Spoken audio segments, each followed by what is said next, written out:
નિર્વાણ પલ્સમાં આપ સર્વે દર્શક મિત્રોનું ખૂબ ખૂબ હાર્દિક સ્વાગત છે અને હું છું મિત્તલ પટેલ।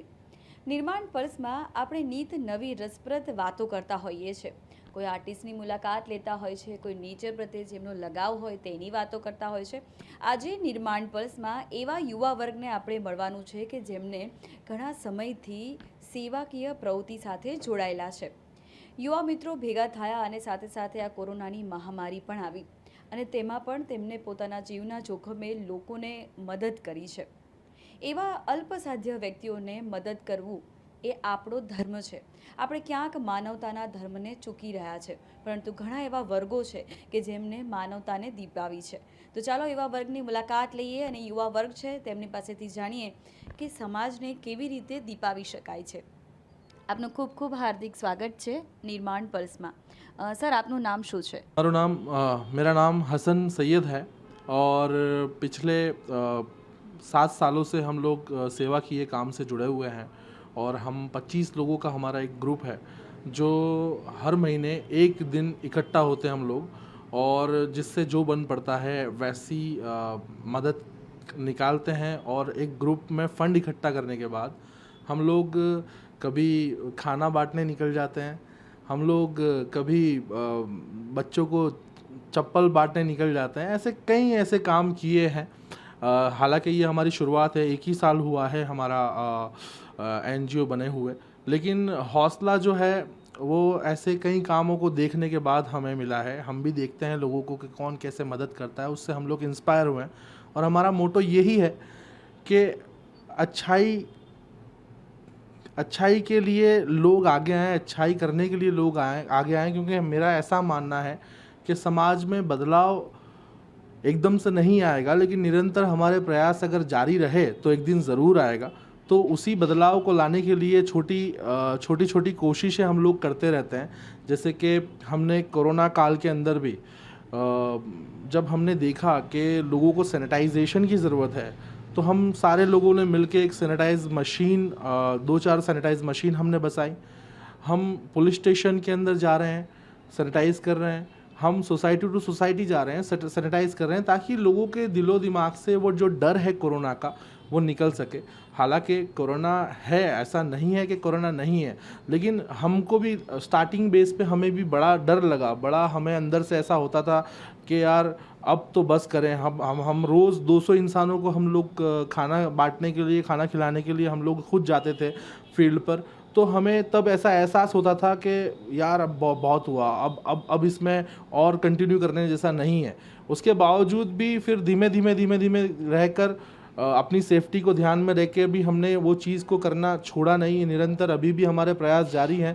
अभी भी हमें कोई अगर ऐसा फ़ोन आता है कि भाई फ़लाँ जगह पर पॉजिटिव केस आया है, तो हमारे जो ग्रुप हैं उसमें से 2-4 लोग मिलकर वहाँ पर पूरी सेफ्टी के साथ जाते हैं और फ्री ऑफ कॉस्ट वहाँ पर सैनिटाइजेशन का काम हम लोग आज भी हमारा वो जारी है। हमने मस्जिदों के अंदर सैनिटाइजेशन फ्री ऑफ कॉस्ट किए और अभी भी चालू है। मंदिरों में करी, चर्च में करी।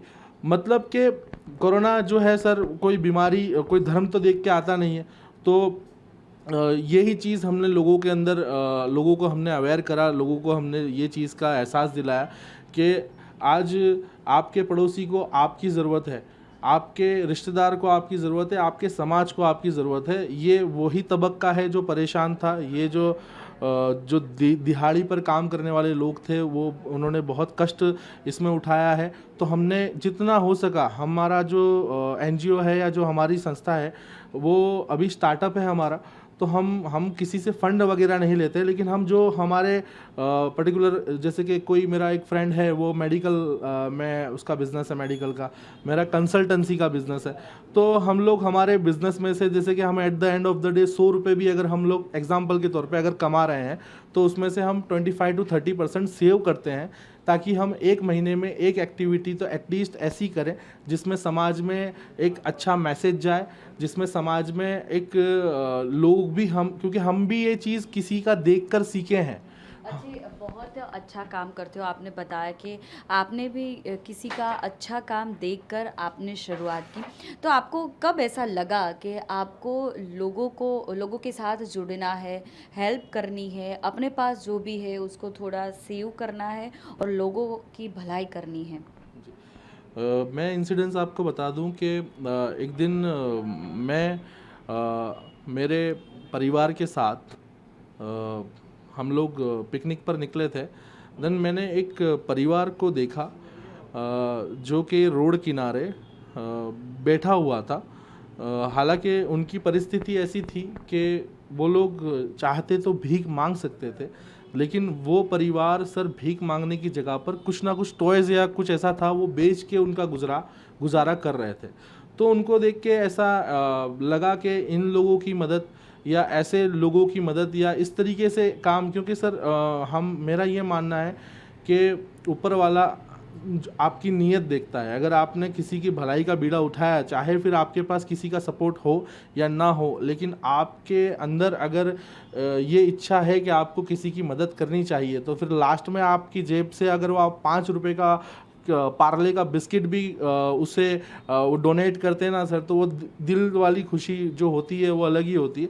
तो ऐसे छोटे छोटे प्रयासों से, जैसे कि हम लोग दिवाली में सर निकल जाते हैं, हम लोग दिवाली में निकल जाते हैं और मिठाइयाँ पटाखे लेकर हम लोग गरीब बस्ती में पहुंचते हैं। होली में हम निकल जाते हैं और ढेर सारी पिचकारियाँ लेके हम बस्तियों में पहुंचते हैं। हमारे ग्रुप का मोटो यही है, एजुकेशन पे, छोटे बच्चों पर और इन लोगों पर हम लोग ज़्यादा ध्यान देते हैं, क्योंकि वो हैं कल का फ्यूचर। वो हैं समाज के अंदर बदलाव लाने वाले नन्हे फूल, जिनको हमें बचाने की, जिनका बचपन स्पॉइल होने से रोकने की हमको बहुत कोशिशें करनी है और करते रहेंगे। अगला जो हमारा विषय है वो हम लोग एक free of cost tuition classes और एक लाइब्रेरी गरीब बच्चों के लिए, ये हम लोगों ने स्टार्ट करने का सोचा है। उसके लिए फ़ंड फाड़ा भी हम लोग जैसे जैसे धीमे धीमे इकट्ठा कर रहे हैं। तो यही मैसेज मैं लास्ट में देना चाहता हूँ कि समाज में बदलाव एकदम से नहीं आएगा, लेकिन अगर हम ठान लें तो बदलाव ज़रूर आएगा। समाज में बदलाव ऐसे नहीं आएगा, अगर हम ठान ले, सब साथ में मिलकर કામ કરે તો બદલાવ આएगा જરૂર. ગ્રુપનું એક સરસ કામ પણ છે કે તેમણે એક વોલ બનાવી છે, તેને નેકી કી દિવાલ તરીકે ઓળખે છે.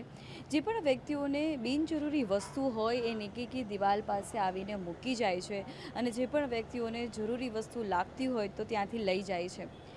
એક આપલેનો આ કોન્સેપ્ટ ખૂબ સુંદર મજાનો છે કે જે પણ વ્યક્તિઓ અલ્પસાધ્ય છે તે લઈ જાય છે, જે વ્યક્તિઓની પાસે વધારાનું છે એ મૂકી જતો હોય છે.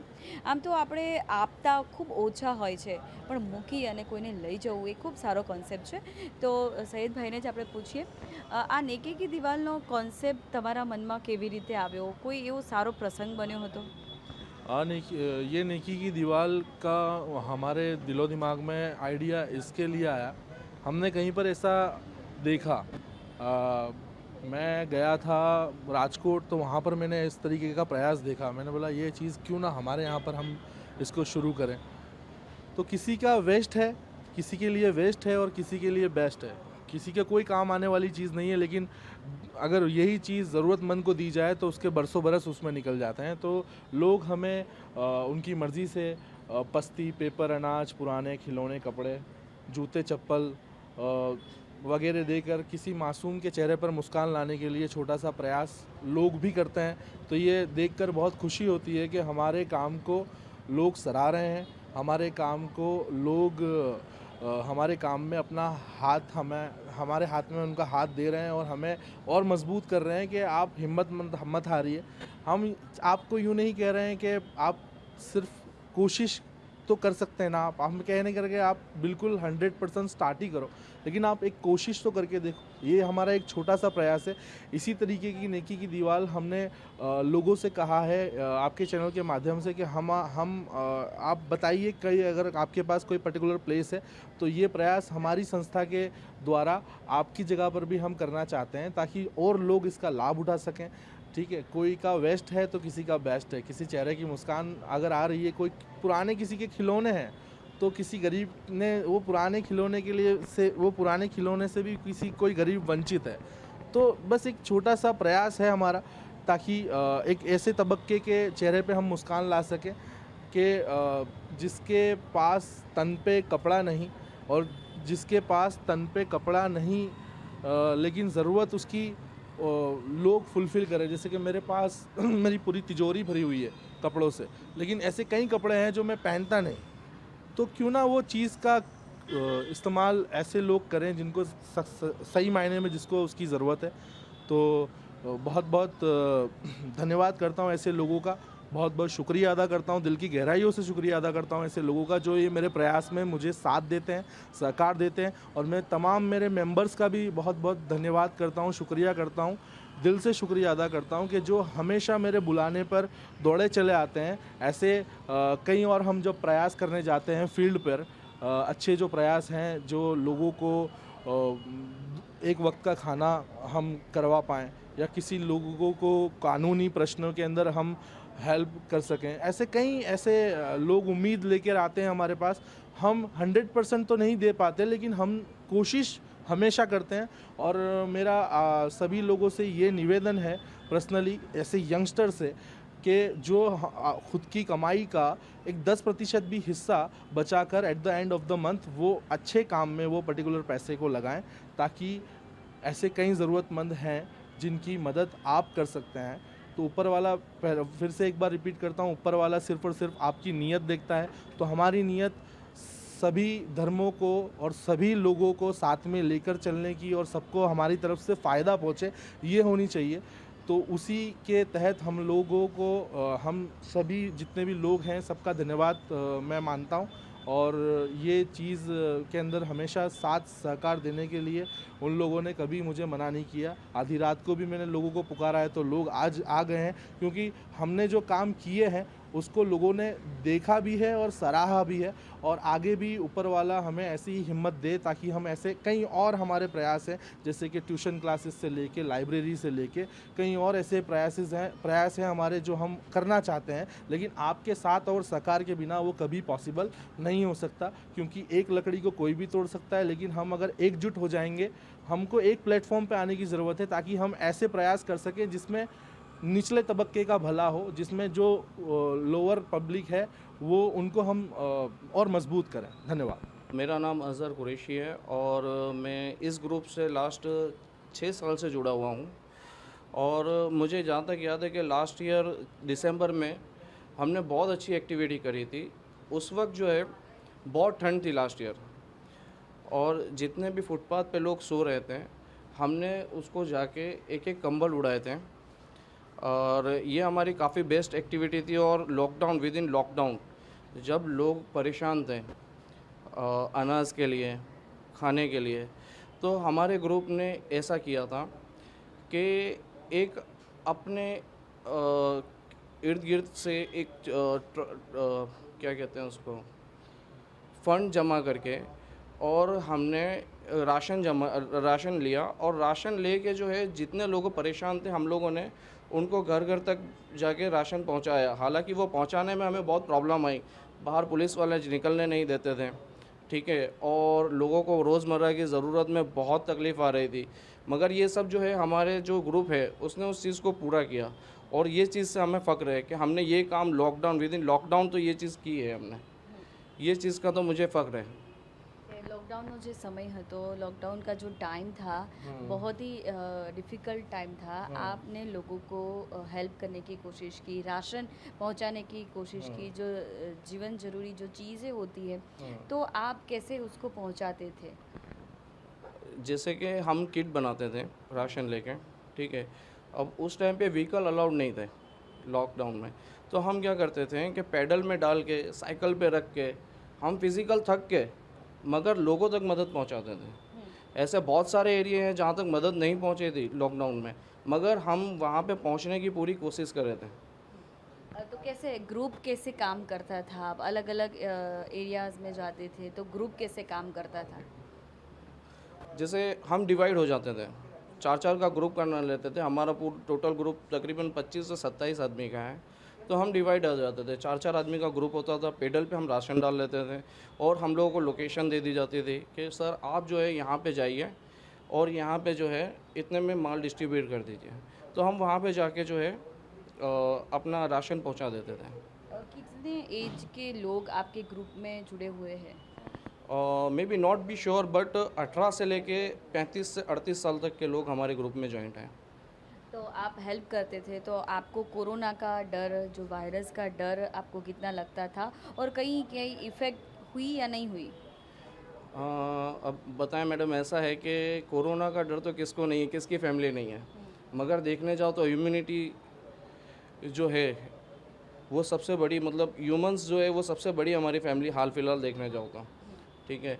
मगर मेरे को मेरे घर के अलावा जो है बाहर का भी सोचना था। उस टाइम पे तो मैंने यही सोचा, और कोरोना का डर तो उस टाइम भी था और आज भी था, फिर भी हम सोशल डिस्टेंसिंग रखते हुए हमने ये काम पूरा किया था। आपने बताया कि कोरोना का डर उस टाइम भी था, आज भी है। तो आप अब तो कोरोना थोड़ा बढ़ गया है, एक वायरस बन गया है, लोग मर रहे, ज़्यादा मर रहे, तो आपका ग्रुप अब कैसे काम करता है? अब जो है कोरोना जैसे लॉकडाउन अनलॉकडाउन की प्रक्रिया जैसे शुरू हो चुकी है, ठीक है। धीमे धीमे सारी एरिया अनलॉक होते जा रहे हैं, है ना।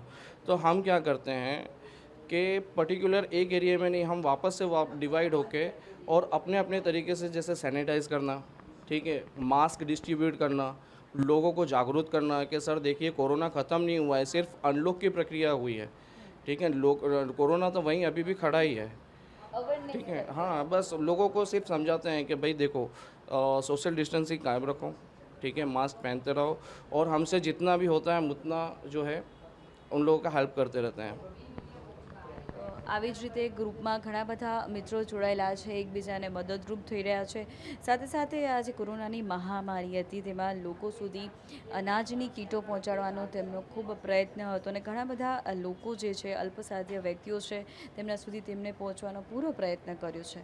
યુવા વર્ગ ઘણા બધા જોડાયેલા છે, અને ધીરે ધીરે એક મોટું ગ્રુપ પણ બનેલું છે કે જે એકબીજાને મદદરૂપ થઈ રહ્યા છે. અલ્પસાધ્ય વ્યક્તિઓને ક્યાંક ને ક્યાંક એક સારી જિંદગી મળી રહી તેના માટે ઘણા પ્રયત્નો પણ કરી રહ્યા છે. આપનું નામ શું છે? શેખ મોહમ્મદ અફઝલ મારું નામ છે. અમે લોકો ગરીબોને સહાયતા આપવા માંગીએ છીએ.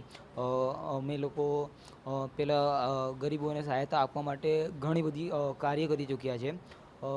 બાકી દરેક વ્યક્તિને અમે લોકો આ સહાયતા પહોંચાવી નથી શકતા હતા, એટલે અમારા કે હસન સૈયદ એકતા ટ્રસ્ટમાંથી એમણે એક સંસ્થા ઊભી કરી છે. એમના દ્વારા અમે લોકો ગરીબોને સહાયતા પહોંચાવી શકીએ છીએ. અમે એક નેકીની દિવાલ બનાવી છે. નેકીની દિવાલની અંદર અમે લોકો ગરીબોને અહીંયા જે એને કપડાની જરૂર હોય કે કોઈને બૂટ ચપ્પલની જરૂર હોય તો પણ અહીંયા એ વ્યવસ્થિત રીતે અમે વ્યવસ્થા કરી છે. તો ગરીબ વ્યક્તિ પાસે જેમના પાસે ચપ્પલ નથી, જેમના પાસે કપડાં નથી, એ લોકોને અમે કપડાં અને ચપ્પલ જેવી વસ્તુ આપીએ છીએ. તમે કહ્યું કે નેકીની દિવાલ પર અનેક લોકો વસ્તુઓ મૂકી જતા હોય છે, તો એ દિવાલ જે છે તે કેવી રીતે બનાવવામાં આવી છે? એ દિવાલ અમારે 2018થી બનાવવામાં આવી છે. 2018થી લઈને અત્યાર સુધી અમે લોકો ઘણા બધા કાર્ય કર્યા છે, અને અહીંયા બહુ બધા લોકો આવે છે અને આપણા પોતાના જે જૂના કપડાં હોય એ પણ આપી જાય છે. જેમને એની જરૂર હોય એ જરૂરમંદ લોકો જે હોય છે એ લઈ જાય છે અને યુઝ કરે છે. એનાથી અમને ખાસો બધો એમ અંદરથી સુખ ભોગવી રહ્યા છે અમે. ખુશી થાય છે અમને એક પ્રકારની. અને બીજી કે આપણે દિવાળી જેવા કાર્ય હોય ત્યારે દિવાળી બધા લોકો નથી બનાવી શકતા, અમુક ગરીબ માણસો એવા હોય છે, એટલે એમના માટે અમે લોકોએ ફટાકડા, કપડાં, એ બધી વસ્તુઓ નવી પોતાના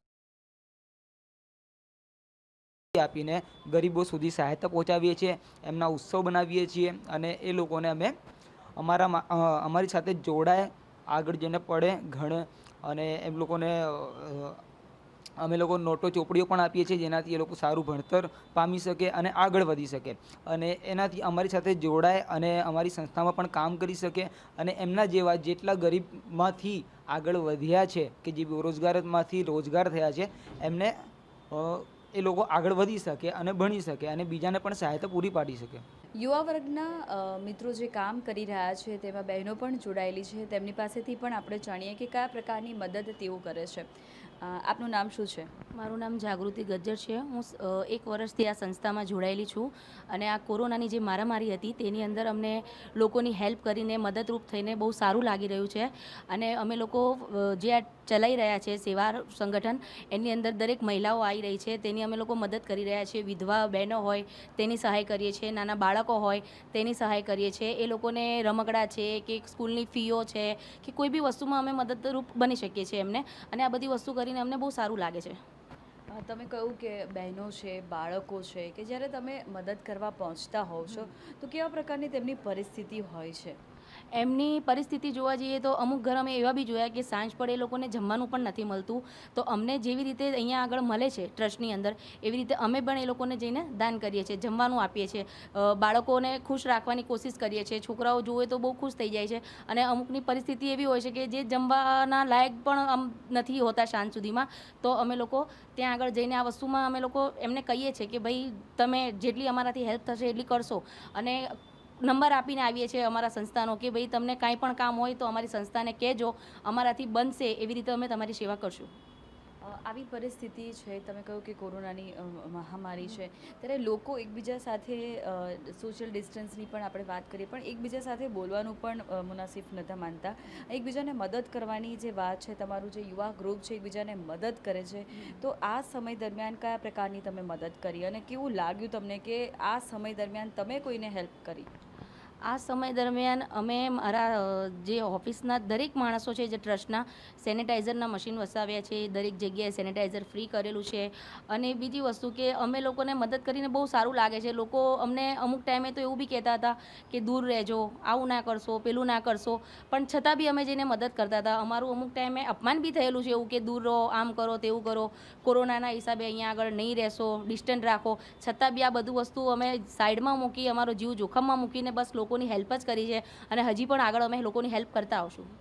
તો મિત્રો, આવી જ રીતે ઘણા બધા યુવા જોડાયેલા છે અને એકબીજાને મદદરૂપ થાય છે. કર ભલા તો હોગા ભલા. નિર્માણ પર્સમાં આજે આપણે એવા ગ્રુપની મુલાકાત લીધી કે જે લોકોને મદદરૂપ થાય છે. કયા કયા પ્રકારની તેઓ સેવા આપે છે તે આપણે જાણ્યું. અને ભાઈએ એક સુંદર મજાનો મેસેજ પણ આપ્યો. યુવા વર્ગને પણ જણાવ્યું કે તમે જે પણ કંઈ કમાઓ છો તેનો 10મો ભાગ તમે બીજાને મદદરૂપ કરવા રાખો. ઈશ્વર તમારા પર હંમેશા કૃપા વરસાવતો રહેશે. તમારી જો દાનત સારી હશે લોકોને મદદરૂપ થવાની, તો આપોઆપ ઘટના ચક્ર ફરતું રહેશે અને ઈશ્વર તમને એ ચક્રમાં ઘણું બધું આપતો રહેશે. આવી જ રીતે નિર્માણ પર્સમાં વિવિધ રસપ્રદ માહિતી હું તમારા સુધી લઈને આવીશ. તમારી દોસ્ત મિત્રને રજા આપો. કર ભલા તો હોગા ભલા.